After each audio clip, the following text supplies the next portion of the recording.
I've heard you say that Safe House is kind of like the reverse of Unforgiven in a way, with Ryan and Denzel switching the roles. Is that part of what appealed to you? Yeah. This? No, I like the idea that it had that almost classical, almost like Greek mythology structure with these two characters. It's like the eternal question if you can maintain your soul in a corrupted world, you know? Yeah, and there's always this constant twists in there. Yeah.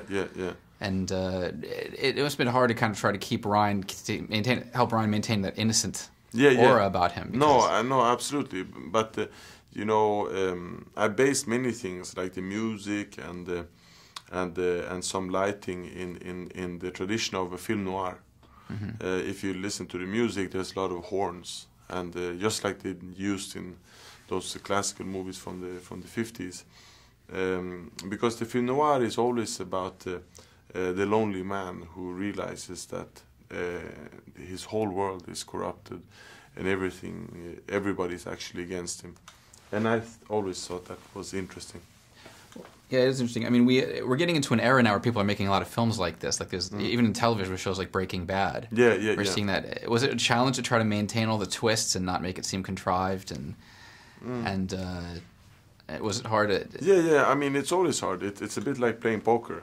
You want to indicate that you have something on your hand, but you don't want to reveal where where you're actually coming from. Right. Now you shot in Länge Township. Yes. And I heard that's actually not one of the safest areas of Cape Town. Well, I must say that Länge was probably much safer than many of the other richer areas. Really? Yeah. I mean, the people there were very supportive against us doing that, and we tried to be as respectful as we could, and they were very respectful against us.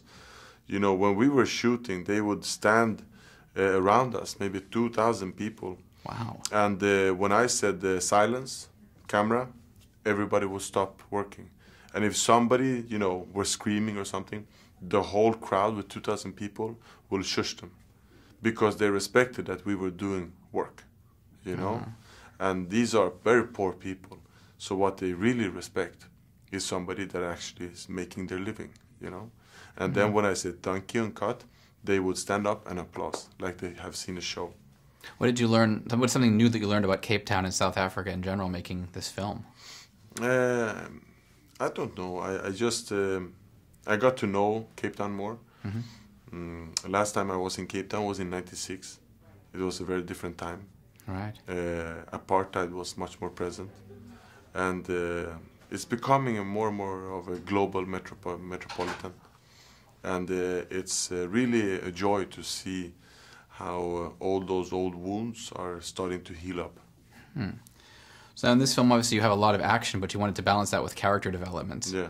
So, what was the challenge for you throughout this, dealing with the script and shooting these really intense action sequences, but trying to get us to know these people at the same time? Yeah, I mean, that was fun with the script. That challenge of how do you pause and move, and at times I think I stop up, and then the audience will say, why are they stopping up? This is getting boring. And then, but hopefully they will realize that